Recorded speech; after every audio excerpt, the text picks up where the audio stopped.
Hey guys, Anthony Scott here, ToyHypeUSA.com. I am here with the Four Horsemen, or two of them I should say. How you guys doing? Jim and Eric? Awesome. Good. How's the show for you so far? Very good. We got a super big crowd. Everybody's really enjoying the dioramas.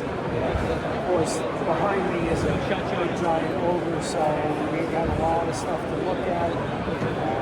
Figure skater things. We have the most recent one just introduced last night, Oxkrewe, so there's plenty to look at, plenty to buy, everybody's out there. That's good. I'll show you guys the ogre at the end of the video. This thing is huge. He could beat basically anyone up at the show and take all the toys for himself. He's just a monster. So Cosmic Legions, you guys revealed a new wave. Can you tell us a little bit about that, what the plan was? This is like basically a new launch of the line compared to what we've seen before. Yes. So the Wave 1 was back 2 years ago, which we debuted here, was Valkatar Book 1. And then we did a second Valkatar Book 2. And that's the way that we're rolling out these waves for Cosmic, is that they're almost like chapters in a bigger story. And so if we look at Valkatar as almost like chapter 1, the wave that we introduced last night is the beginning of chapter 2, which is Oxkrewe, Book 1, Thraxa. And so this introduces an entirely new group of characters. The setup is that they're a salvage ship that crash lands on an uncharted planet, and it's about their trials and tribulations as they struggle to survive and navigate this new world. So the characters, how many are from the ship? Because you guys just announced them last night on your YouTube channel. What is it? YouTube.com/Four Horsemen, something like that? Yeah. Something like that. Ask Jeremy. Yeah. So just go to YouTube, look it up. It should be very easy to find. Could you tell us about the characters that were in the ship? Sure. Kind of like the astronauts, something like that. Yeah, they're more of like a, I don't know, I guess traditional like space crew. They're in a more uniform set of uniforms, and so they're all in different colors, but it's kind of different variations on the same space armor. It's a heavy armor, big dome. It definitely like reads back as like a little bit kind of a retro astronaut type feel. And we mentioned last night that the surviving members of Oxkrewe, there are 6, and we brought out 3 in the first line. Okay. So we've got a pilot who is a male, more like kind of standard figure. Right. Navigator who is a female, and she's got more like a slimmer, slighter build, and then Orvar, who is a big-headed, almost like vintage-looking green alien, or at least our take on him. But he's much shorter, and so he's really almost like the cosmic version of a dwarf. He's like a kind of our dwarf placeholder for this one. Right. There were also some aliens. Was there about 3 of them? 3 or 4 of them that were shown. I'm looking at them from all the way over there. Right. I'm just trying to remember. Yeah, there's 4 additional characters. Yeah. 3 of them are very alien looking. We have the Thraxian Scout, which is a green reptilian, kind of throwback to very much you'd see a lot of that type of green reptile alien in like 60s and 70s sci-fi. It's our spin on that sort of a thing. We've got Oxkrewe, which is a little strange-looking, like wide-set-eyed scavenger alien. We've got the lowland skateback, which is the first creature in the line. So it's on a 4-legged creature, giant teeth. He's got spikes and plates all over his back. And then the final one we showed was Kern, who is the working title is Wasteland Stranger. It's a character that shows up kind of at the end of the narrative here, just standing on a cliff, like scoping out our crew and what they're up to. And then we kind of did a reveal within a reveal last night where it's the character has a heavy trench coat, a big giant helmet, and all kinds of armor and stuff. But all that can be removed and head switched out, and it's a cool-looking female alien character that is actually the same race as the Sligor, who was the Gravekeeper character in Wave 2. So it was, for us it's fun, if we do a male character in one of these new alien races, we want to see what the female looks like, or vice versa. How do you guys come up with all this stuff? It's all you? Yeah, You're not taking any credit, Jim? You could say it's all me. Yeah, like that. I mean, Hard to get credit for somebody who did it all in front of you. yeah, I mean, there is. I do a lot of it as sculpting, but there's a lot of collaboration with the story, the rollout of how we're going to put the wave together, and because we have a big picture plan. Sometimes we're having these conversations, we can't believe how many years ahead that we're talking, just to make sure that what we're doing now works 5 years from now. We're not setting up a roadblock for yourself down the road where we want to go with the story. That was another question I had. How many years have you guys planned out for Cosmic Legions or whatever is coming after that, if anything? I mean, what we're talking about now could easily go for 10 years. Oh wow! So we're with Mythic. We're at Mythic next year, 24. That's going to be the 10-year anniversary of the reveal of Mythic. And we've had a story arc that really is kind of closing out right about now. And it's really bad. That's Eric's son, by the way, everyone. But that storyline is kind of closing out, and that was a 10-year plan. And so that's with Cosmic, it's strange for us because we've been working on it for so long. But this con is aside from a couple of smaller, to kind of test the waters. The first con, we're bringing Cosmic out, and people are getting it in their hands. So this is really, it's the beginning of Cosmic right now. So. That's crazy. It is. It's wild. So, but it's exciting. We sit on this stuff for so long. So to be able to bring this to the public and let people open these figures up and play with them for the first time, that's exciting for us. I remember when you guys were just starting Mythic. I've been doing this 11 years, so I must have known you this kind of 11 years, something like that. And at the beginning, you guys were talking about doing catapults. You've never gotten to it. Yeah. 10 years later. What's the holdup? Me too. That was not a question I was expecting to hear. It's getting into a large item like that. It's definitely a riskier thing. Like a dragon, right? Well, a dragon I think is more of a sure thing than a catapult. So even though it's a lot bigger, it's going to be a lot more expensive. Something like that, catapult, it's not a character, and so people don't gravitate toward it the same way. But last night we introduced the pack with the containers, the computer, and the generator, which is more of a prop type pack.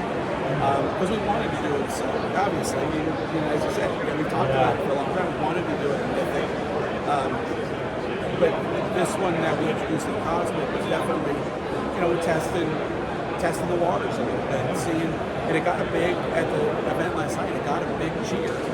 So if that goes well, I think that is opening the door. I think just as a company, what our bandwidth is.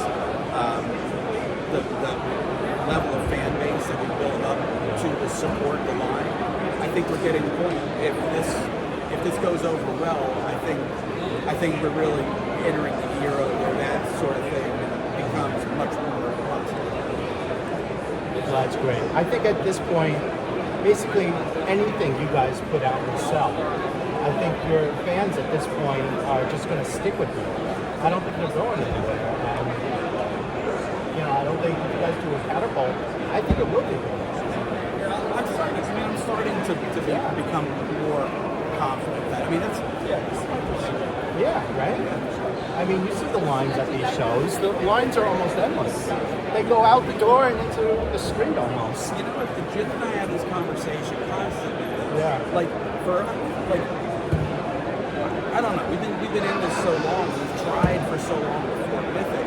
Like it's still like very surreal. Like seeing those lines. Yeah. And so for us, like we still like we don't take it for granted that the fans aren't going anywhere or that they'll show up and like every time we do a review, we're still nervous and thinking, I don't know, did we do it right? Is this going to be the time where the fans like drop out on us? So overconfident is never, I don't think ever like in our repertoire. So the other thing I wanted to ask you guys are all those ultimates that we've been doing with Super 7. You guys are just nailing it with Thundercats, G.I. Joe. What else? Silverhawks. Well, we've done some things. Yeah, they've gotten so big with that stuff that there's certain lines they were doing in house. But we did Silverhawks. I think everything that's been shown for Silverhawks we worked on. Almost all of the Thundercats. We didn't work on the Cat Slayer, but most of the figures up to this point. What other lines? Ultimate lines. Yeah, we did G.I. Joe. We didn't work on a lot of Turtles. Okay. Well, someone over there told me that was you guys, G.I. Joe. Oh, yes. Okay. Sorry, guys. I got misinformation. What else? Some of Godzilla Some stuff. wrestling things like that guy Cardona who's Okay. Matt Cardona, we did him many years ago. Super Slam. So I think he's I think so. Yeah, we did some of the worst. We did like the King Diamond. I mean, there's so many properties. What about Turtles? Are you still working on Turtles for Super 7? We haven't. No, But you started it, right? Oh yeah. Okay. Absolutely. Yeah, we did it. Just about everything. I don't know, probably like 8 waves or something. Like we did a lot of Turtles. I think there's still some that haven't been shown. Okay. So I think maybe everything that's been shown to date, we worked on. Even the van. Okay. Party Wagon. Yes, fans will get very cranky if you don't call it by the right name. Hopefully the fans understand. We're just a little fried at this point. Yeah. I'm struggling to get a string of full sentence together. Yeah. All three of us are losing our voices. We need to drink lots of water. So, is there anything else you guys want to share about Legions, Cosmic Legions, anything like that? Anything to ask? Or anything else you guys are just working come on? down. There's another day and a half to go. Southbound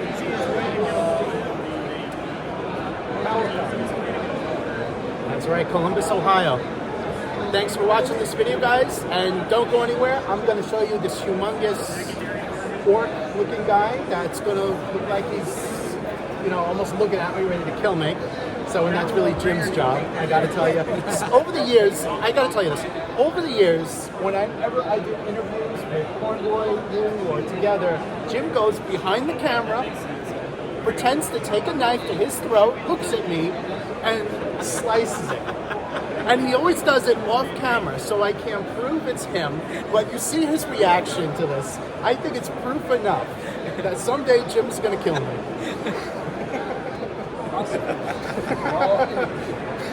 Don't incriminate yourself, Jim. Thanks for watching this video, guys. I'm Anthony Scott at ToyHypeUSA.com. Stay tuned for more coverage. Hey everyone, Anthony Scott here at ToyHypeUSA.com. Here is a look at the Store Horsemen's booth. This is their diorama for Cosmic Legions. These are all of the figures that are available now. I always love looking at their dioramas, as they always have the perfect setup for their characters. How they go about this is that they break it down and bring it to Comic-Con and put it together. so it's not all shipped as one piece. Here is their Whiplash and Manny Faces homage figures.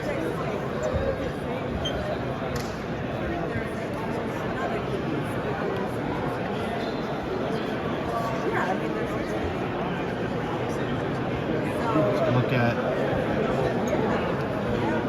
all their additional figures. And a look at the other side. Instead of all at once. Here's a look at what they debuted last night in their panel, as well as online on their YouTube channel. This is the new Cosmic Legions Wave. These barrels are part of the accessory pack. These are all new alien creatures.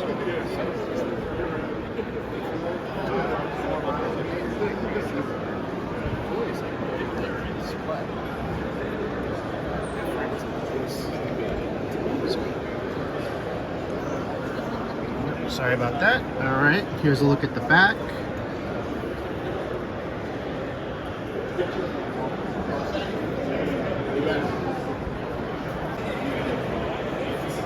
Here is some more figures, Mythic Legions. All of these have been previously shown. I personally love this guy here.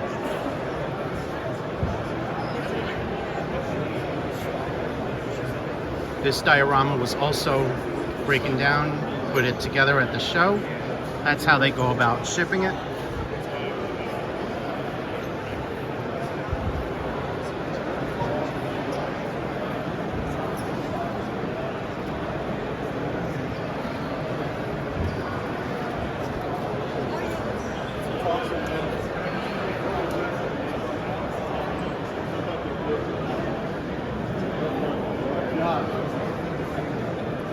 Some of their shorter dwarfs and goblins down here.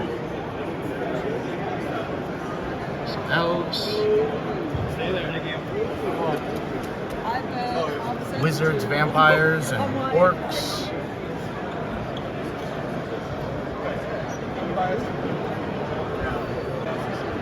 Here's a look at Figura Obscura, Headless Horsemen. Should be noted there are two versions of the Headless Horseman. Monkey King and two versions of Father Time.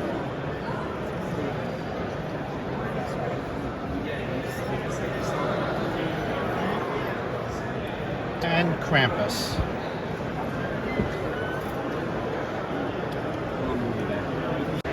So here's a look at that huge ogre figure, or statue I should say, that I was telling you guys about. As you can see, those big glaring yellow eyes were just looking at me the whole time I was doing the interview. And he is just forced to be reckoned with. This was all done in-house at Store Horsemen Studios. They did this the same way they do their figures. The skin is foam, and they painted over that. The fur, everything was all done in-house. Even the weapons, he comes with a mace. Look at the size of that mace. That's just menacing. And on the other side, he has skulls on rope, which he's also holding on to. The rope is right in the eyes there, which you can see. So I'm just gonna back up so you guys get a good look at the size of this.